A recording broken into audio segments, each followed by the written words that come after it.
नमस्कार, आप देख रहे हैं वास्तविक लोकतंत्र न्यूज चैनल। आज हम दिल्ली के इंदिरा गांधी स्टेडियम में आ चुके हैं। यहाँ पे नगीना के नवनिर्वाचित सांसद चंद्रशेखर आजाद ने सरकार को दी चेतावनी। पूरे दिल्ली को नीला नीला कर दिया है।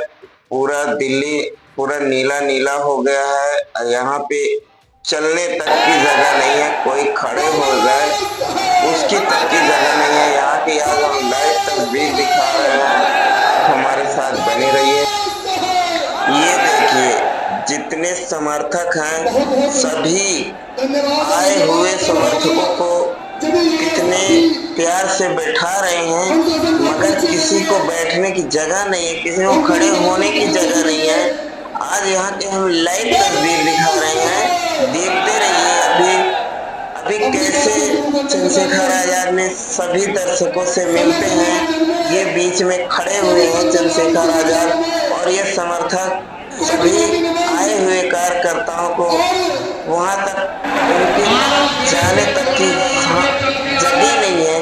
कितने लोग सोच रहे हैं कि हम पहुंच जाए इनके पास तक।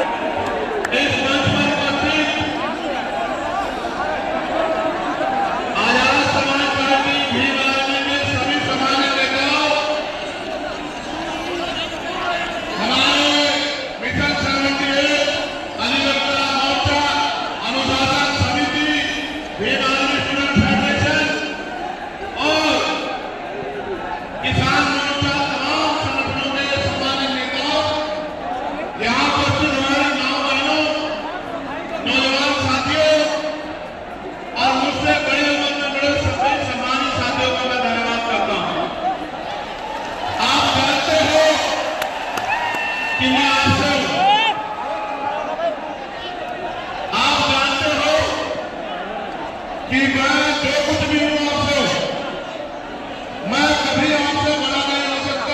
मेरे लिए हमेशा कहती जितना सम्मान मैं सामने बैठे लोगों करता हूं, उससे ज्यादा सम्मान मैं आपसे करता हूं। लेकिन मैं आपसे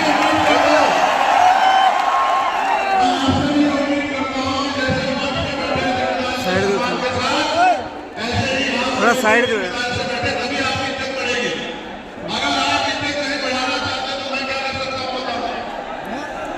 थोड़ा साइड से बनाओ, थोड़ा और साइड कर लो। जब तक आप इज्जत के साथ आगे बढ़ना नहीं सीखोगे, देश में आपकी बात नहीं। जब मैं इटली गया तो कम से कम 40 देशों के लोग मिलने के लिए आए। हर आदमी ये कहता था भैया मैं अपने राष्ट्र की तरफ से, अपने देश की तरफ से, वहां रहने वाले बहुजन समाज के लोगों की तरफ से पैगाम लेके आया हूं कि भाई चंद्रशेखर आजाद हमारे स्टेट में भी आए, हमारी कंट्री में भी पहुंचे और आगे अपनी बात को रखे। मैंने उनको कहा कि मैं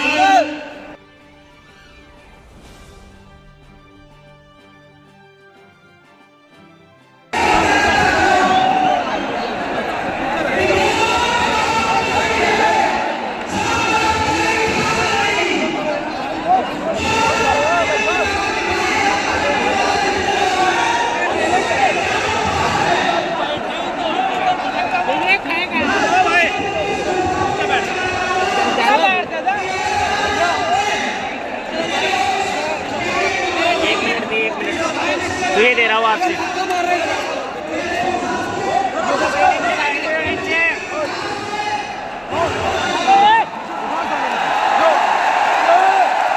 अन्य पिछड़े वर्ग के लोगों की मैं बात कर रहा हूं, मुस्लिम की, जैन की, सिख की, ईसाई की, बौद्ध की, तमाम लोगों की जिनको आज भारत में सम्मान की जिंदगी नहीं मिल पा रही। मैं बात कर रहा हूं महिलाओं की, मैं बात कर रहा हूं किसानों की, मैं बात कर रहा हूं मजदूरों की, मैं बात कर रहा हूं नौजवानों की। मैं पहले जो विषय है उसमें अपनी बात रखूंगा, फिर मुझे अपने दिल की बात आपको कहनी है। पहला जो विषय हमारा है जिसमें हम लोग यहाँ इकट्ठा हुए हैं उस पर हम लोग क्या करने वाले हैं, सरकार से हमारी क्या मांग है, सबसे पहले उस पर मैं अपनी बात रखूंगा। हमारी पहली मांग यह है कि 1931 के बाद इस देश में सभी जाति धर्मों के लोगों की जनगणना नहीं हुई है। जब तक जनगणना नहीं होगी तो ये नहीं पता लगेगा कि schedule caste, schedule tribe, backward के लोगों को कितनी उनकी आबादी और कितना सम्मान उनको मिल रहा है, कितनी हिस्सेदारी उनको मिल रही है। तो केंद्र सरकार जल्द से जल्द जातिगत जनगणना कराए। जब तक जातिगत जनगणना नहीं होगी तब तक सबसे पहले स्पष्ट ही नहीं होगा जो आज षड्यंत्र किया गया है और कुछ लोगों को जानबूझ के उनके मुंह से कहलवाया जा रहा है कि इस जाति का हिस्सा ये लोग खा रहे हैं, इस जाति का हिस्सा ये लोग खा रहे हैं, इस जाति का हिस्सा ये लोग खा रहे हैं। मैं चंद्रशेखर आजाद आपको वचन देकर कहता हूं, अपने बहुजन समाज के सामने जातिवार जनगणना कराइए, उसके आंकड़े सार्वजनिक कराइए।